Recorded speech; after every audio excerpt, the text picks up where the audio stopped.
ওই যে ইসলামী ব্যাংকের ব্যাপারে একটু শুনতে চাইছিলাম, আপনার সিনা ভাই। না, ইসলামী ব্যাংকের ব্যাপারে যে অভিযোগটা আসছে যে সে এসালামের কাছের লোক, এখানে গভর্নর নিয়োগে একটা কনফ্লিক্ট অফ ইন্টারেস্ট অ্যাপারেন্টলি সামনে আসছে, যে কোনো একটা এফিলিয়েটেড কোম্পানিতে এই গভর্নর সেইখানের শেয়ার হোল্ডার ছিল। সো এটা আমি একবার একটা পাবলিক ইন্টারেস্ট লিটিগেশন হয়েছে, সেই রিটটা এখনো শুনানি হয় নাই। এরপরে যখন সেই রিটটা শুনানি হবে, তো আমি আমার ব্যক্তিগত কারণে সেখান থেকে আমি সরে আসছি, যে ফাইলিং লয়ার তারা অন্য লয়ার এখন মুভ করছে। তো আমাকে আমার এক ফ্রেন্ড বললো, না না, সে তো অত্যন্ত ভালো মানুষ, তার কর্মদক্ষতায় বোঝা যাবে। তো আমি ফাইন, কোনো অসুবিধা নেই, কর্মদক্ষতায় তো দেখা যাবে। তো এখন কিছু লোক যখন আন্দোলন করলো, তখন বাংলাদেশ ব্যাংক থেকে স্টেটমেন্ট দিয়ে বললো যে তাকে পরিবর্তন করা হবে না। তাহলে কিন্তু ওই জিনিসটা সামনে আসতেছে যে যে এসালমের বিরুদ্ধে বাংলাদেশ ব্যাংক তদন্ত চলছে, সেই এসালমের কোনোভাবে দূরবর্তী অথবা নিকটবর্তী রিলেটেড যদি কোনো লোক সেখানে গভর্নর নিয়োগ হয়, এটা ডাইরেক্ট কনফ্লিক্ট অফ ইন্টারেস্ট। এবং সেইখানে এখন যে অভিযোগ আসছে যে ইসলামী ব্যাংকে যেভাবে লুটপাট করেছে, সেই ইসলামী ব্যাংকে যদি এসালমের কাছের লোক বসানো হয়, তাহলে ওই ধারণাকে প্রতিষ্ঠা করে যে উনি গভর্নর এসালমের লোক। সেই ক্ষেত্রে ইন্টারন্যাশনাল একটা উদাহরণ আছে, এই একইভাবে এসালমের মতো লোক কথা বলে কি করে? ওরে তো ধরে এনে এখানে ওপেন ফাঁসিতে ঝুলানো উচিত ছিল, ধরে এনে। ঠিক এই একইভাবে ভিয়েতনামে এক মহিলা এক ব্যাংক লুটপাট করছে ভুয়া কোম্পানি খুলে, তার ট্রায়াল করে ফাঁসি হয়েছে, এপিলেট কোর্টে ফাঁসি বহাল রয়েছে। ইন্টারন্যাশনাল সমস্ত মিডিয়া এটা আছে, সমস্ত মিডিয়া। এখন যে কোনো সময় ইউটিউব লেখেন এই মানি লন্ডারিং ইন ভিয়েতনাম, দেখবেন ওগুলো সব আসবে। তো সেইখানে এপিলেট কোর্টে রায় দিয়েছে যে সে যদি 4/3 টাকা জমা দেয়, তাহলে তার মাথাটা বেঁচে যাবে, অর্থাৎ তার ফাঁসি হবে না, কিন্তু যাবজ্জীবন তার কারাদণ্ড বহাল থাকবে। তো এইভাবে লুট করে সে কিভাবে কথা বলে, সে কিভাবে বাংলাদেশে ম্যানুপুলেট করে, ওরে তো ধরে এনে সরকারের সর্বোচ্চ শক্তি ব্যবহার করে ধরে এনে নতুন আইন করে প্রভিশন করে আপনার সরোয়ার্দী উদ্যানে ঝুলে তারপর ফাঁসিতে ঝুলানো উচিত।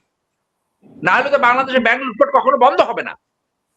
মানে কোত্থেকে এই সাহস পায়? আপনি দেখেন এই চিটাগাং এ দুইটা কুখ্যাত পরিবার, একটা হলো আখতারুজ্জামান বাবুর পরিবার, যার ছেলে 600 বেশি বাড়ি চুরি করছে, আর এই হারামজাদা হইলো ওর আপন ফুফাতো ভাই না মামাতো ভাই। দেখেন মানে কিরকম চোরাতন্ত্র। আর আওয়ামী লীগ এই চোরাতন্ত্রকে লালন পালন করছে গত 15 বছর। আর এখন যদি এই বিএনপি কোন লোক তাদেরকে আশ্রয় প্রশ্রয় দেয়, বিএনপি যদি তাদের উপর ব্যবস্থা না নেয়, তাহলে বিএনপির পতন ঘনীভূত হবে, এই কারণে ঘনীভূত হবে। এইটুকুই বললাম শুধু। ধন্যবাদ। অসংখ্য ধন্যবাদ।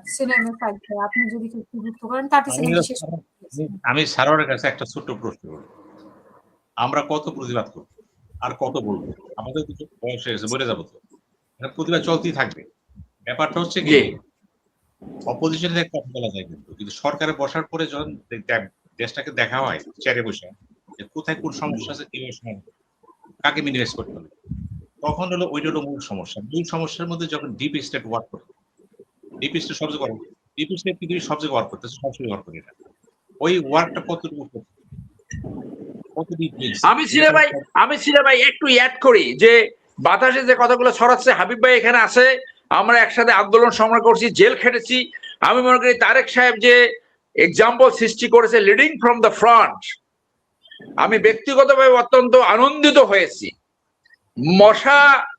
মশা নিধন কার্যক্রম দেখার জন্য আমেরিকার যে ফাইলটায় উনি যে কমেন্ট করেছে, এটা মানুষকে সত্যিকারে আকর্ষণ করেছে। উনি নিজে সিম্পল জীবনযাপন করছে, নিজে গাড়ি চালিয়ে আপনার এই যে আবর্জনা গার্বেজ পরিষ্কারের যে মনিটর করছে, তাকে যেন কেউ ব্যবহার করতে না পারে। যদি এসালামকে কেউ প্রোটেক্ট করতে চায়, যদি এসালামের এই চুরিতন্ত্র থেকে, এই লুটপাট থেকে যদি কেউ বেনিফিট পেয়ে থাকে, তারেক সাহেবের উচিত ইমিডিয়েটলি তার বিরুদ্ধে ব্যবস্থা করা। সে মন্ত্রী হলে তাকে স্যাক করতে হবে। আপনি জানেন যে এই এসালামের জন্য ব্ল্যাক নভেম্বর সৃষ্টি হয়েছে, ব্ল্যাক নভেম্বর। টোটাল $87 বিলিয়ন চুরি করছে। একটা ব্যাংক এরকম পৃথিবীর দেশ নাই। 1 নভেম্বরে, 1 নভেম্বর থেকে 17 নভেম্বর, যেটাকে ব্ল্যাক নভেম্বর বলা হয়, সেইখানে $26 বিলিয়ন চুরি করে নিয়ে গেছে। এখন যে আরাম করবে, আয়েশ করবে, ওমেনাইজিং করবে, মদ খাবে আর নামাজ পড়ে কপালে দাগ ফেলাবে।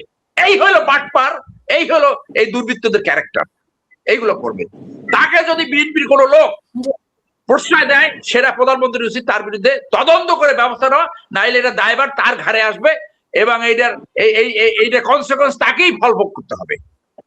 আমি মনে করি এটা BNP should be very careful about this, এই প্রোটেক্টিং দিস, এই বসুন্ধরা গ্রুপ এবং এই এসআলম, এদেরকে ভেরি কেয়ারফুল ভাবে হ্যান্ডেল করা উচিত। এইখানে যেন আর সাব্বিরের মতো কোনো ঘটনা না ঘটে।